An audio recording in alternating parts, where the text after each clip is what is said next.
Good afternoon, and thank you for joining us for today's webinar. The topic this time is Thinking Big, Better Leveraging Search to Supercharge Your Firm's Marketing Efforts.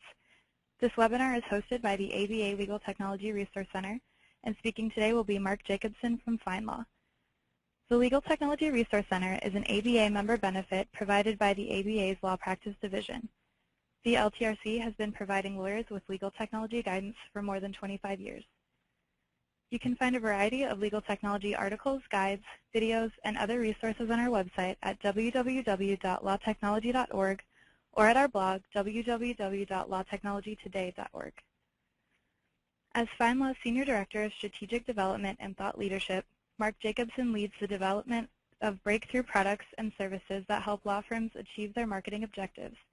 Before joining FindLaw, Marc was a pioneer in the software and web development sectors and is a regular speaker at industry conferences on such topics as digital marketing strategy, search, web development, project management, online learning, and multimedia software.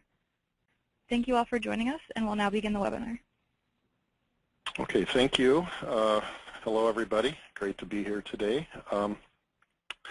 I want to just give a quick background on, a little bit more background on me and the company that I work for. Of course, I work for FindLaw, and at FindLaw, we focus on developing solutions that help law firms practice law more effectively, manage their businesses more capably, and grow their businesses. And specifically, the part of the business that I work in is the gross sort of slice of the pie here, where we're very focused on helping law firms create more awareness of their firms, better engage prospects that might potentially turn into clients, and then work with them on effective ways and effective marketing programs to convert those prospects into actual clients. And just another quick tidbit on me. So the team that I work on at FindLaw, again, is called Strategic Development. So I sort of summarize that as the what's next team. The focus that we have is on how is the marketing landscape evolving, particularly how is digital marketing evolving, and how do we position our products, services, and our solutions for customers in a way that they're going to be viable, 12, 18, 24 months from now as this highly dynamic space we're all in continues to evolve.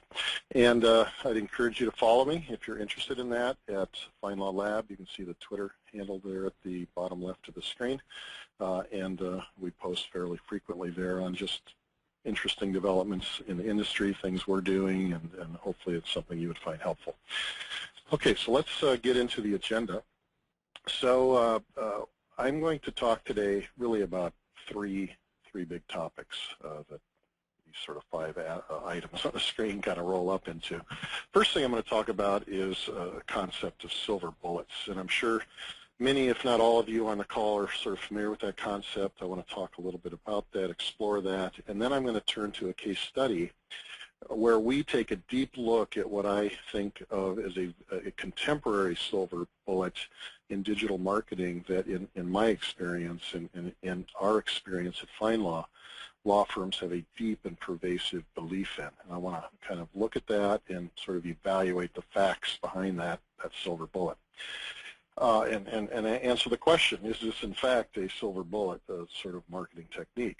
From there, I want to move to how the digital marketing game is played. What are the rules of this digital marketing game? How do you find ways to create value in this digital marketing landscape, and how do you leverage that knowledge in order to get an advantage over your competition when you're marketing yourself? And then finally, based on that discussion and that concept, I want to talk about 3 things to focus on now. 3 tactic areas that probably won't be altogether unfamiliar to you, but again, in my observation and in our experience, they're areas that law firms either don't do, or if they are engaged in these activities, are doing them so poorly that it's almost pointless to engage. And then with any time we have remaining, we'll open it up for Q&A. Okay, so want to begin by talking about werewolves. And as many of you may know, legend has it that if you were ever confronted with something like this, a werewolf coming at you, maybe fangs bared, claws out, running at you, frothing at the mouth, ready to tear you apart limb from limb, there was a relatively simple solution to that problem. You just, of course, shot it with a silver bullet.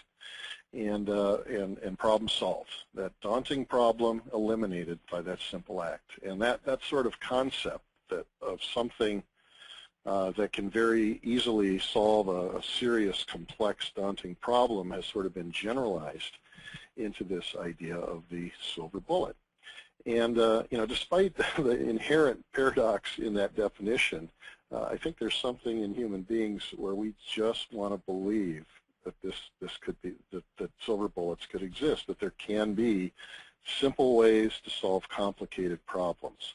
And we see this in all areas of life, but I particularly see it in my job in the area of marketing, and I see it with law firms and their marketing. And one of the reasons I think law firms tend to believe that there can be a silver bullet in legal marketing is because for many years there was something that was very like a silver bullet, and that, of course, was the Yellow Pages. If you think back to the 1980s, law firms were just beginning, and in the 90s, law firms were just beginning to realize that, they could market, they needed to market, that marketing could drive their business, but they really had no idea of how to market their firms. So they had this complicated problem that they really weren't trained to solve. And then along comes the Yellow Pages with a very simple solution to that complicated sort of daunting problem. Hey, place an ad in the Yellow Pages. It could be a small ad, a larger ad, a back page, all the different ways they had to do ads. But you place that ad and, people's fingers will do the walking and you will get business. And, by and large, it worked. And for many, many years, the Yellow Pages was an incredibly successful way for law firms to market their services. The law firms got enough business to where they kept signing up year after year. They accepted every price increase that the Yellow Pages brought to them. And the Yellow Pages as an industry was like this incredible success story, a money-making machine, high revenues, highly profitable, high growth. And then one day, of course, it all ended. Maybe it wasn't one day, maybe it's been a period of time, but it all ended. And of course, the factor that ended it all was the internet, because once the internet emerged and there be better ways of finding services, local products and services emerged, the Yellow Pages became less and less useful. And eventually, this amazing marketing tool that everybody thought is the solution to their problems became to most consumers a nuisance. Just something where they deliver these books to my doorstep, I don't really want them, and then I immediately drag them out to the curb to recycle them. So that is a sort of characteristic of silver bullets.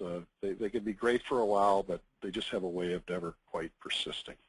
I want to turn now to a more contemporary silver bullet, and that is this idea that I'm sure many people on the webinar share, that if I'm a law firm, and if I could only rank in Google for my pet phrases, my core phrases that I'm just certain that people are entering in order to find me, I will dominate my market. I'll be clearly visible as the best, most prominent firm in my marketplace.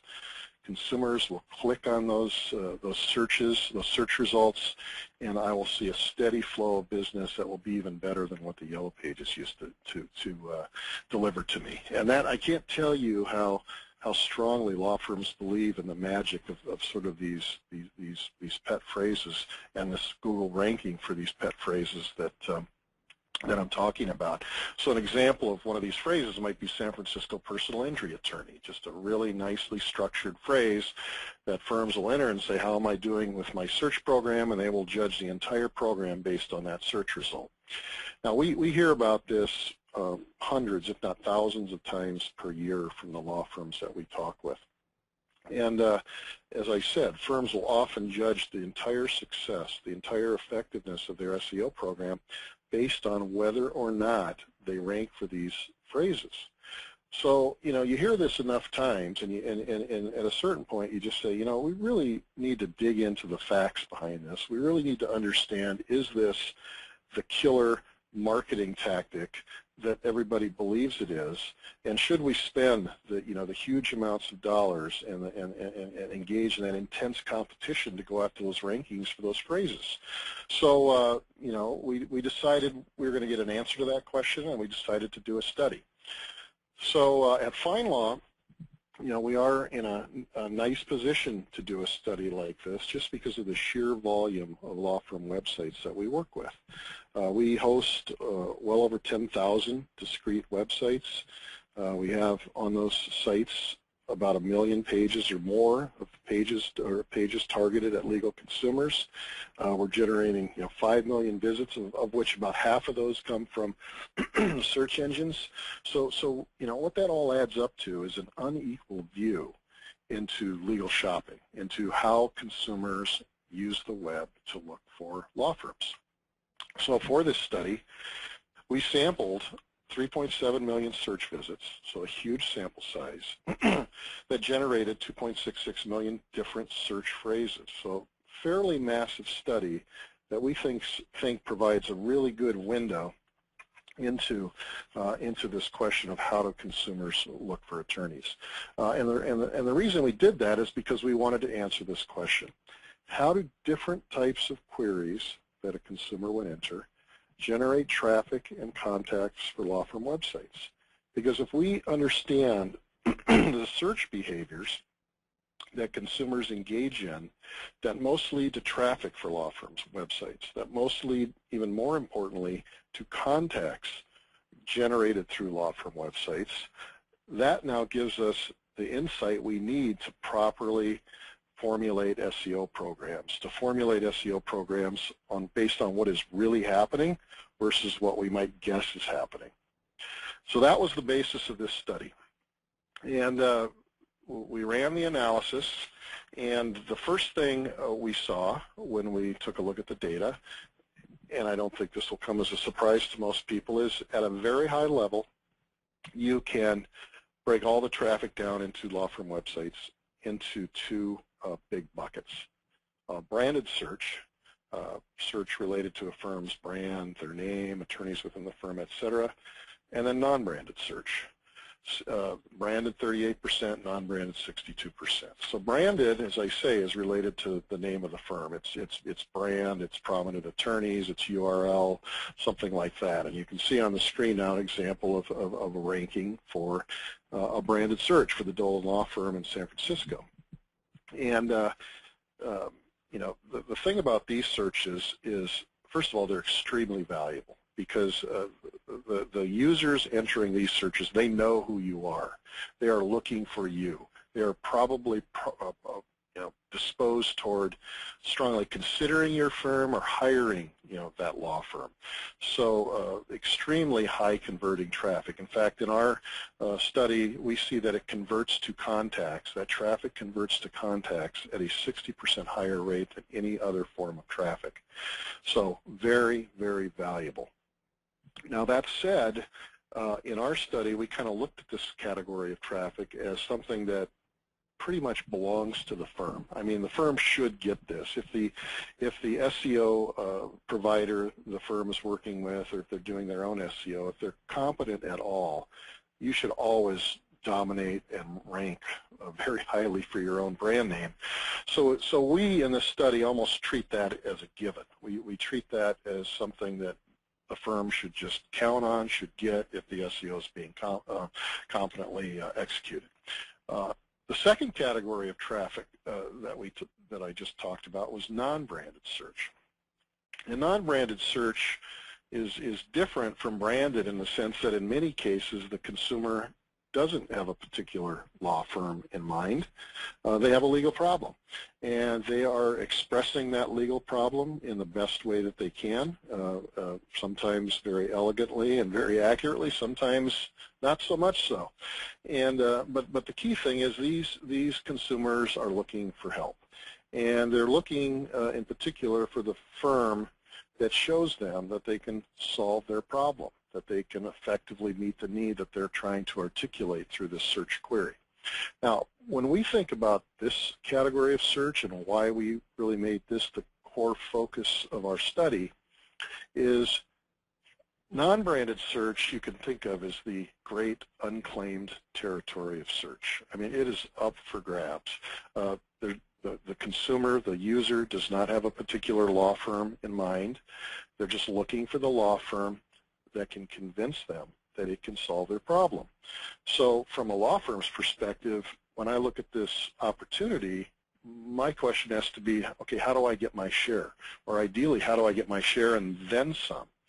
And the core knowledge I need in order to get my share and then some is that deep insight into how consumers actually search for law firms and attorneys. And again, that was the basis of the study. So if we can understand the answer to that question, we can formulate our SEO programs to drive more activity to our websites that's more likely to convert. And that really is sort of the core issue, again, that we were looking at. So to answer that question, to really understand non-branded search, I want to take that search behavior, that category of non-branded search, and I want to break it down into three subcategories associated with the three different types of queries that users enter in order to make their way to law firm websites.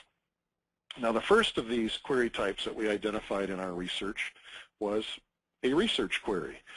In other words, a sort of general query researching legal information. So there was no real clear intent in the way the query was worded to find an attorney. They wouldn't. There was no mention of attorney, law firm, looking for lawyer, anything like that. Rather, it was a search for information. Now, so you know that could mean that the user wasn't looking for an attorney at all. They were just looking for general legal information, maybe doing research for some other purpose. Maybe they're a student in school writing a term paper. I mean, it could be a lot of different things. Or it could be a preliminary step in the lawyer shopping process. Maybe it's a first step where I want to understand my problem better before I then take the next step of actually looking for a law firm that might meet my need. The other point I'd make about this type of query is extremely high in volume. There are lots and lots and lots of these research queries entered based on the research that we did. So that's query type number one. Query type number two is what we term long tail with lawyer intent. And an example of that you can see there is lawyer to handle issues with adoption for single mother. So in many cases, these queries are more verbose. They're not often particularly precisely or elegantly worded, but they do represent the user's best attempt to describe their legal problem. So that query and the way it's worded does have meaning to them, and that, I think, becomes a very important point as we keep looking at the research. Now, individually, another key point about these types of queries is you're not going to see this particular query happen that often. You know, it might only be entered one time ever. In fact, I saw some interesting data recently where Google says every year 15% of queries that are entered have never been entered before. So you have a constant creation of just these new queries that are only entered once and possibly never again, and this is something that could fall into that category. But this category of long tail with lawyer intent, this category of a long tail query is large in the aggregate, and that's going to become an important factor as well, as you'll see. And then finally, we see that clear intent to find an attorney. They're describing their legal problem, and they are indicating in the wording of the query that I would like to find a lawyer to help me solve this problem. So that's query type number two, and then query type number three is what we call head term with lawyer intent. And you'll see this type of query called all different things. I mean, this sort of head term is maybe the sort of the way an SEO consultant might term it. I've heard people call it vanity queries because firms take great pride in ranking highly for these types of queries. I've heard them, I personally call them holy grail queries because in my experience most law firms believe that if I could rank for this type of query, it's like the holy grail. I've made it. You know, all I got to do is to figure out a way to count all the money I'm going to make. But this type of query has a very sort of standard and elegant structure, a lot like the way a lawyer thinks, where you have a practice area, you have a location like Minneapolis, and then you have some intent, some term that indicates intent to hire a law firm, an attorney, a lawyer, etc. In this case, attorney. Now, this particular query is certainly going to occur more frequently than what we saw in the previous slide. And I think that's one of the reasons that they're so emphasized by law firms and SEO consultants is when back in the days when you could actually see keyworded data in Google, you could see that, boy, this phrase seems to be entered a lot. And I think also because of that nice structure, that appeals to law firms as well. It's easy to enter that query, and it's easy to sort of think that's a good proxy for how I'm doing in the search engines. And for all those reasons, as I said earlier, most law firms see that as the holy grail. So kind of looked at those three types of queries: research, long tail, and head term.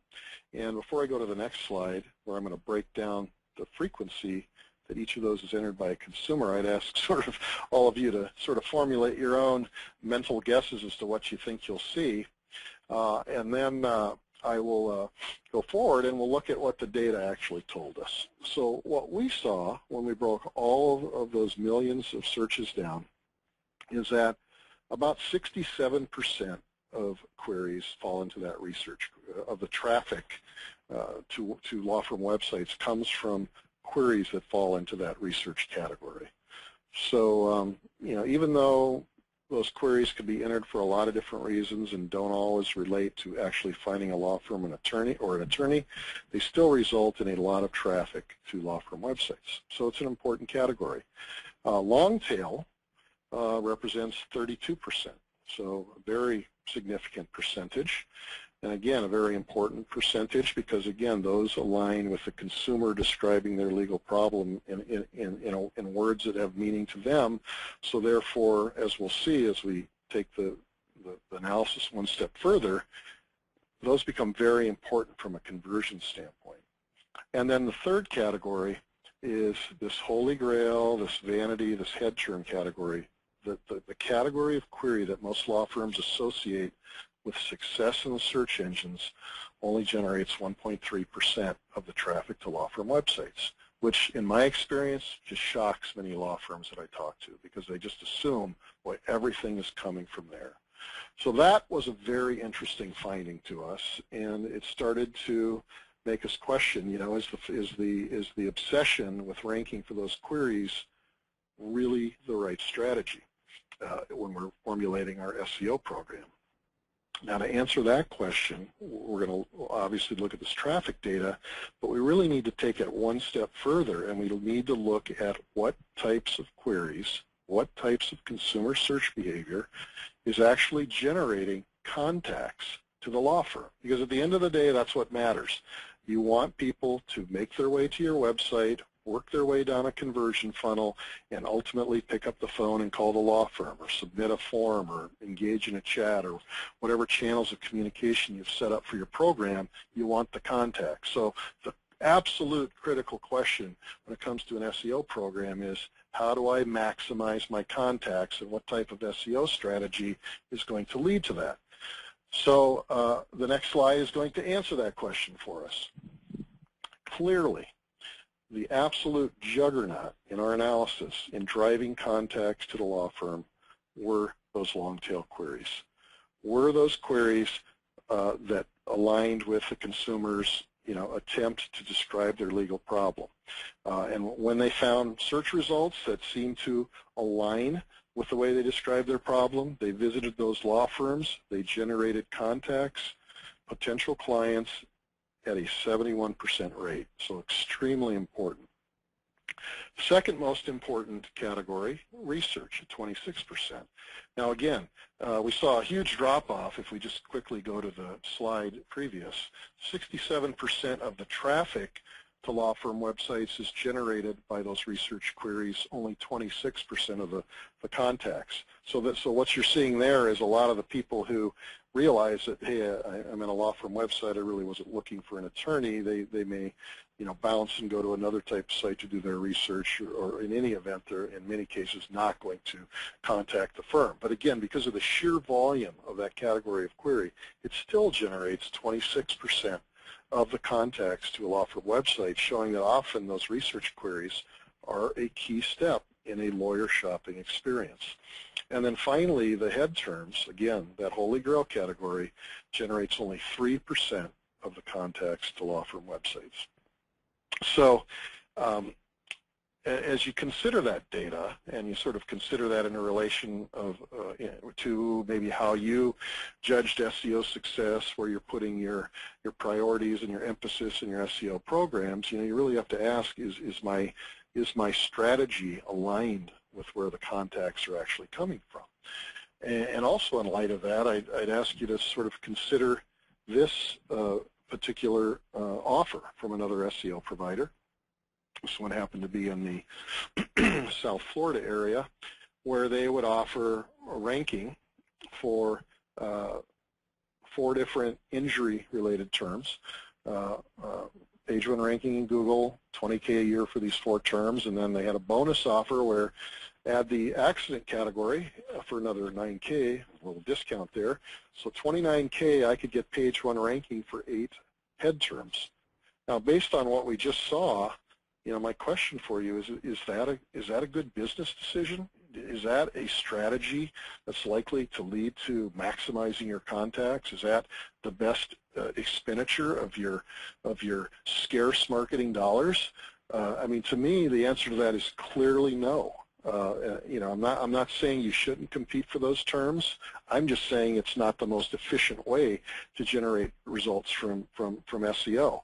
And for firms that have lots of money to play that game of competing for those high rankings, maybe it's a worthwhile strategy. But for the typical firm that is limited in what they can spend, it is not the most efficient way to achieve the objective of maximizing contacts from your web presence, from your web marketing program. The other thing I'd say related to this ad is what's going on with this particular vendor. Are they knowingly selling a service at too high a price because they know the underlying facts that we just looked at? Or are they just flying blind and they're saying, boy, attorneys want to rank for these phrases, we're just going to go with that and get them to rank for those phrases, not even realizing that they're executing a strategy that is suboptimal? I don't know the answers to those questions, but it does kind of get us to a kind of a deeper issue, which is how do you even know how to find the best value on the internet? How do you know how to find those opportunities where you can get an advantage, where you are doing the smartest marketing tactic in order to maximize the impact of your marketing spend?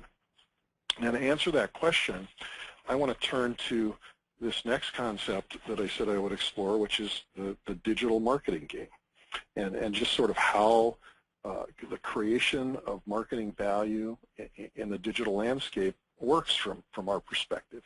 Now, the first thing you need to understand when you think about this game or this environment is that it's highly dynamic. I mean, I think everybody on the call would acknowledge that.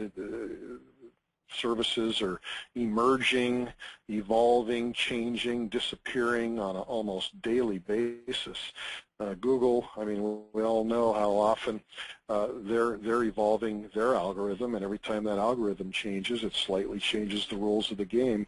Last year, they said they had over 600 algorithm modifications. So, some of those are just tiny tweaks, but they are constantly tweaking it, and sometimes you have the really big changes like penguin, and hummingbird that just are like a sea change, but the bottom line is you just have this really dynamic environment. So in an environment like this, it's impossible for silver bullets to exist because, what's true today will not be true a year from now. So in this type of situation, what do the smart digital marketers do? How do they create value? How do they stay ahead of the competition? Well, to me, the short answer to that question is what they do is they figure out before anyone else what is next. What is my next opportunity to generate outsized marketing returns relative to my competition? So, and I kind of represent this on a simple a chart here, where what the really smart marketers do, and sort of represented by this blue line on the graph, is they are constantly looking for new opportunities to create value on the web. Maybe that's Facebook ads. Maybe that's infographics on Pinterest. Maybe that's a certain technique on Twitter. I mean, it could be 100 different things. But they're discovering these new opportunities. They're validating those opportunities.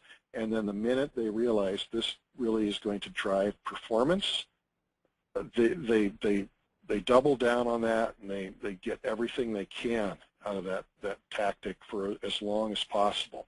Because there's a period of time where those early, sort of visionary digital marketers are benefiting from information asymmetry. They know something. They know this technique that generates value that the rest of the market is missing. So during that period of time, you can get incredible deals. I mean, in the early days of SEO, before everybody figured out, it was cheap to get high rankings. In the early days of paid search, it was much cheaper to rank for highly desirable terms in AdWords. In Facebook right now, it's relatively inexpensive to generate activity through Facebook ads because no one else has quite figured those out yet. So you have this period of time where you can get outsized performance relative to your competition. But then what is inevitably going to happen? Market awareness is going to increase. People are going to start to realize, hey, there's this new tactic. It really seems to work well. Well, this SEO thing really seems to work. Now everybody jumps into the marketplace. You get more and more competition. You have more and more players chasing after a finite amount of performance. And then what happens? Well, the price is going to be bid up.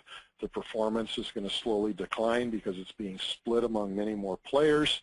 And again, what the smart digital marketers are doing at that point is they are right-sizing their programs or abandoning them and figuring out where they need to move next in order to generate those above-average returns relative to their competition.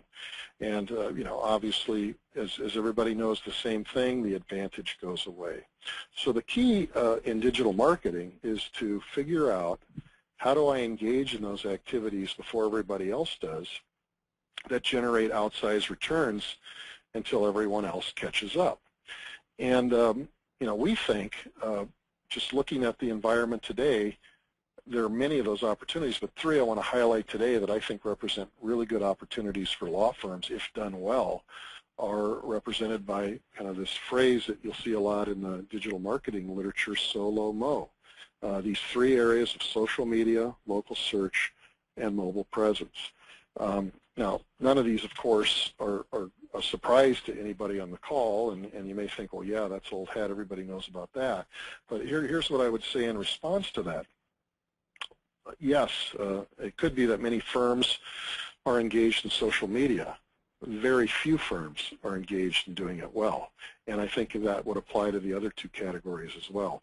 So what I want to do for the rest of this presentation is I want to talk about each of these three areas, and I want to talk about first why, what is sort of the case for doing it, why should you strongly consider it if you're not doing it already, or why should you consider putting more energy into it if you're not doing it with a great commitment today, and then two, what are some of the key factors that we've seen that really separate the successful practitioners of these tactics from those who aren't doing so well? So we'll begin with social, and I want to begin with what I sort of think of as the case for social media. And the first core fact that I would lay out to you is how consumers find attorneys.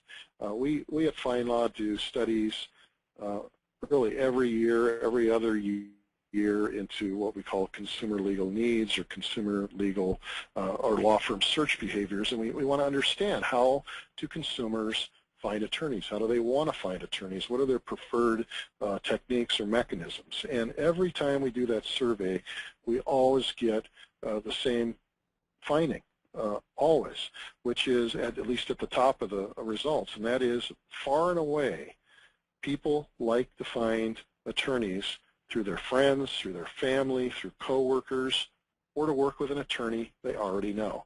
So they want an attorney that either they are connected with or their friends or family or coworkers are connected with. A study that was actually done by LexisNexis showed that 73% of adults who sought to hire an attorney in the past year cited asking friends and family. So that's sort of fact number one. People strongly prefer to find attorneys through their friends and family. Now, law firms know this. You understand that networking is one of the keys to building a robust referral network, and for decades, for maybe more than that, law firms have engaged in active networking, connecting with people, engaging with people, handing out their business cards in strategic ways so that as you build that network, anyone in that network, if they have a legal need or the friends or family do and they hear about it, your name will be top of mind. And I think most law firms would never question the value of doing that sort of in the physical world.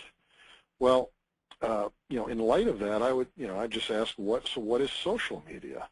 What is social networking?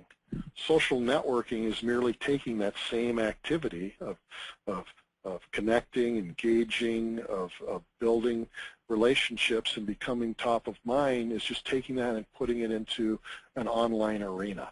So, and in a way that augments and builds out your physical network. So it's a very, it's sort of an additive tactic for most law firms. And then thirdly, it's becoming more and more the way people network in the 21st century.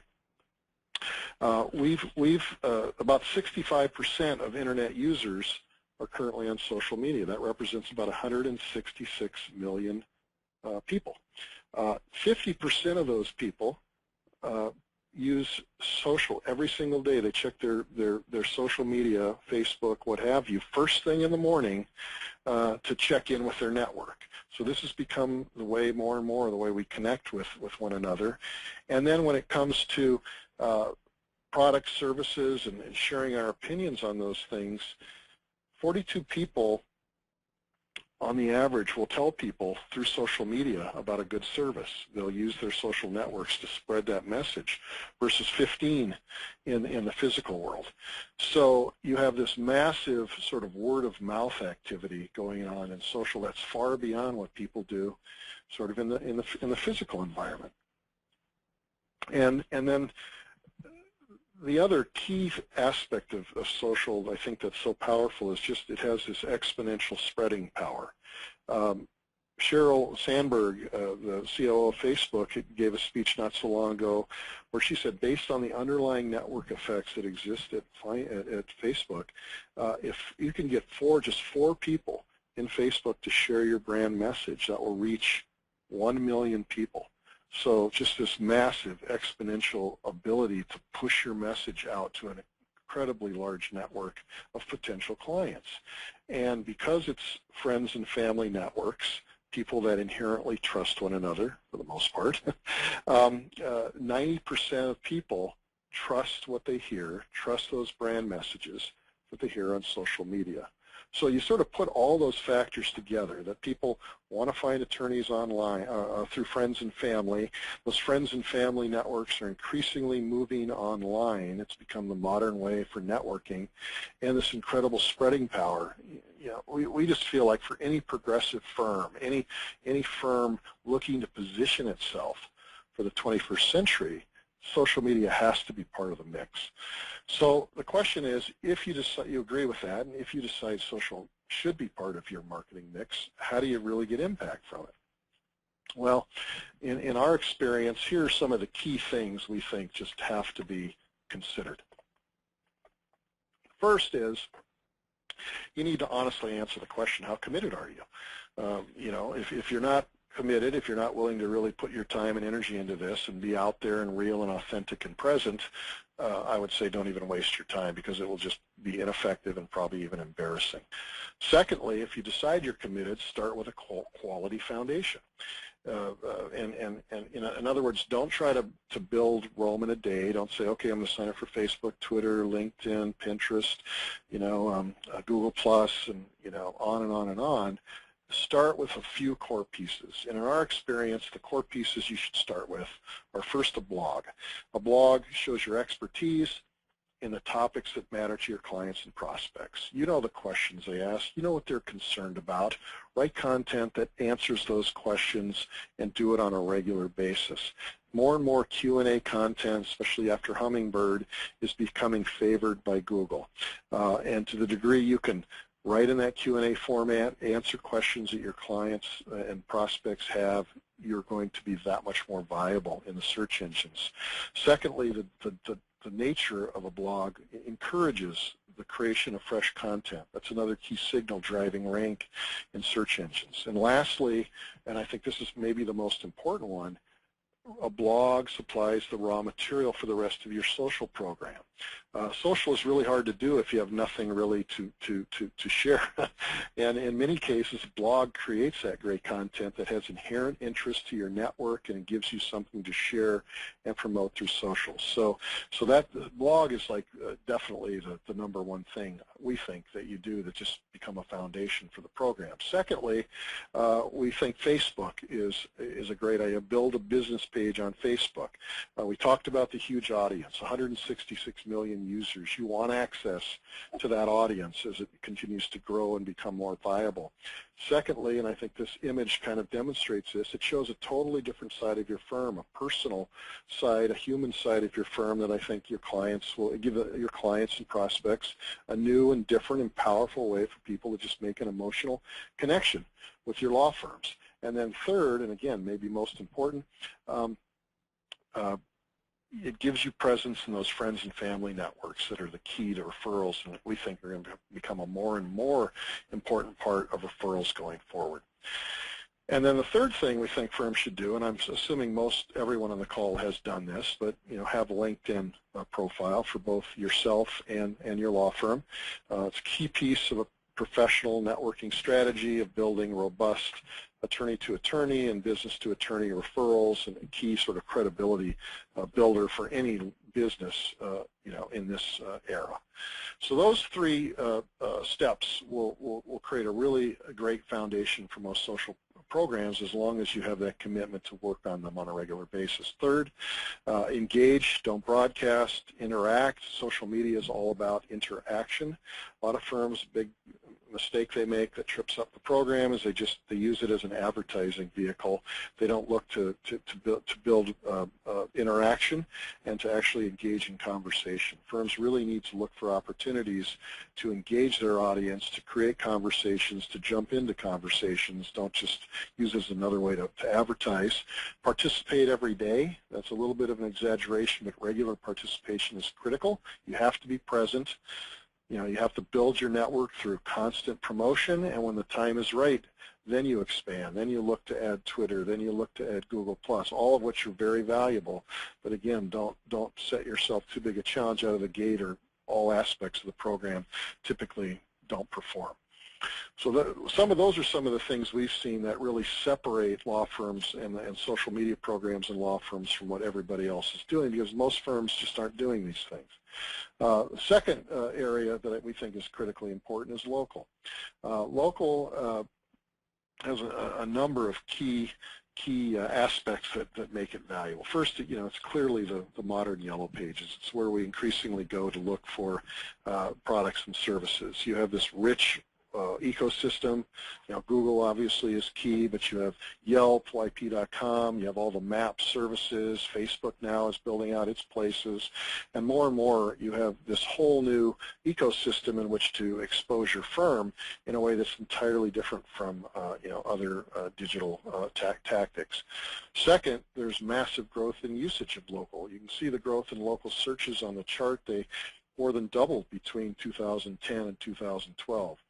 Third, users trust local results more than any other type of search results. So you can see they find local search both more relevant and more trustworthy than natural, and certainly than paid or paid search results or display advertising. As we've all noticed, increasingly featured on Google, and any type of search where local is a relevant factor, you're going to see it more and more dominate the search results. And it's an area of continued investment and innovation. I mean, Google has at least 5 different ways now of presenting local search results. I've shown kind of one of the newer ones here called the carousel across the top here. But Google is putting tremendous time, energy, investment into making local just the core and a centerpiece of search results anytime, it's anything related to a local business, local product, local service. So in our experience, if you're going to optimize your local program, here's some of the key things you need to do. Number one, make sure you have a physical office location at the address you're listing online. Seems obvious, but still firms out there in our experience that try to game Google, that try to use a P.O. box. That is going to get you penalized by Google the second they figure it out, because it undermines user experience they're trying to create for their users. Second, maximize your citations. Citations are listings about of your business, of your law firms, on other properties around the web. Those could be business directories, other local websites. Every one of those is like a validation or accreditation of your law firm. So as you get more and more citations to your business, to your law firm, that will build your authority and increase your local search results. One of the key things to think about when you're doing that is to make sure that you use an absolutely consistent name, address, and phone number format for every one of those citations. Now, you can use services like Yext or Localese that will actually do these citations for you, and one of the things I always focus on is making sure those are exactly the same everywhere they're listed, because to the degree they're different, that starts to diminish the power of that citation. Make sure you select the correct category association for your business listings as you're setting them up on the different services. That can get confusing at times. Google has 2 different platforms for setting up local business listings, so sometimes the help of a professional there can be very useful in making sure that you're setting them up in the best possible way. And then finally, if your state allows it, and I know there's some bar associations that frown upon this or forbid it, but encourage your clients to leave reviews. Consumers love reviews. They're as close to a friends and family recommendation as you can get without actually getting one. But even more important, reviews are a key ranking factor for Google. We found that as few as 2 or 3 reviews make a significant impact on your ranking within local search. So you don't need a lot, but you just need to encourage your users, again, if you can ethically, to leave reviews, because they will make your firm much, much more prominent in local search results. Okay, then the last area I want to touch on is mobile. Mobile, I think people don't quite always appreciate just how important mobile is becoming. It is coming on so fast. 2014 is going to be the year where mobile internet usage actually surpasses desktop internet usage.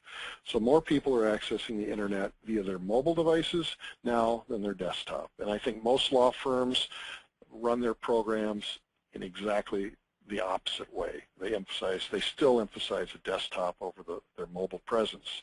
That should no longer be the case. Second, 2/3 of mobile phone owners go online from their phones. So, I mean, it's become extremely normal. 70% of the time, people use their phones to go online. We think of our smartphones as a core way of accessing the internet. 34% of those users use their smartphone as essentially their only device to access the internet. They don't even use a desktop browser. We've talked to certain clients who focused on different segments that say, in those particular segments, so Hispanic market in the Southwest, by far and away, most users in that segment are using their smartphone as their sole device for accessing the internet. So if law firms do not have a mobile presence or an optimized mobile presence, they're completely missing out on that opportunity. 56% of searches that are done on mobile are for businesses, so we think of our smartphones as a place to go to search for local products, services, and businesses, and that's growing rapidly, as you can see. And 42% of legal searches happen on a mobile device. So lots and lots of legal searches, in case you're thinking this doesn't really apply to legal, lots and lots of legal searches are happening on a mobile device. So it's just a huge number and a huge amount of activity that you miss out on if you don't have an optimized mobile presence. So in order to gain an edge, in order to really get the most out of your mobile presence, you really have to not just represent your desktop website on a mobile device. You really need to think about presenting an optimized mobile experience. And to do that, you'd have to think about, what are mobile users like? What are their priorities? Well, some of the things you need to appreciate are mobile users are very task-oriented. They're very much in a get-it-done mode versus a research mode. So you got to keep things very simple, very task-oriented, very focused. So the big thing you need to do is say, what do you want your users to do? What actions do you want them to take? And not 20 different actions. What 3 actions do we want them to take? And then build your whole design around creating an experience that emphasizes those desired actions. So here you can see a website that does this, I think, very well. You can see the 3 actions they want users to take, and I would say these are probably similar for almost any law firm. Call us, email us, or get map and directions. In other words, you could boil those all up into, we want you to connect with us. We want to make a connection with you, and potentially you can become a client of the firm. So they built the whole website around emphasizing those 3 actions, 3 big buttons, easy to push on a mobile device, all the other clutter either eliminated or pushed down below the fold. And this has a significant impact.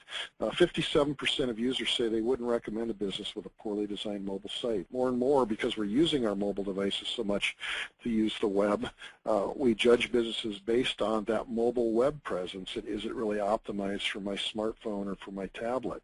And then 40% of users turn to a competitor's site after a bad mobile experience. So if you don't offer me what I want on my smartphone as I'm looking for those services, those local services, I'm going to turn to a competitor. So this is something that can't be delayed. I mean, law firms should make as their #1 marketing priority, if they haven't already done it, building an optimized mobile presence. Otherwise, you're going to miss out on this audience, and you're going to miss where the traffic is increasingly moving in online digital marketing. Okay, so let me quickly wrap up. So silver bullets don't really exist. I think we've gone through that. I think you understand why. We're just in too dynamic of an environment. When it comes to your search strategy, clearly the juggernaut is long tail. Your contacts come from long tail, 71%. If you have a limited budget, if you want to spend your dollars most efficiently, focus on the long tail in your SEO strategy. And the way you do that is great content, a blog, content that answers your users' questions in a language that they speak. Learn to play the digital marketing game. Understand the tactics where you can gain an advantage over your competition. And then when you engage in those tactics, as we just discussed, do them in the right way. Execute them in the right way so you separate yourself from all the players that don't do them in an effective fashion. Exploit the emerging tactics we've talked about. Look at social, look at mobile, make sure you're optimizing your activities in all 3 of those areas so you are gaining that advantage. And then realize that, because there aren't any silver bullets, because there's never going to be one thing that will solve all your problems. The key is a well-balanced integrated marketing program with the right mix of tactics, the right mix of approaches that ensures that you're achieving your marketing goals. Okay, thank you. That's the main body of the presentation, and I think we have about 5 minutes left for Q&A. But so here are some of the ways you can follow up today if you're interested in anything further from today's material. We will be providing a recording of today's session. That'll be available, I think, through ABA, otherwise through a follow-up email. You can join our social networks at FindLaw if you'd like to follow up with us through the URL you see here. We have a variety of webcasts, a lot like this, that I'd encourage you to check out on lawyermarketing.com. There might be others you're interested in. And again, I encourage you to follow FindLaw Lab on Twitter. Okay, thank you.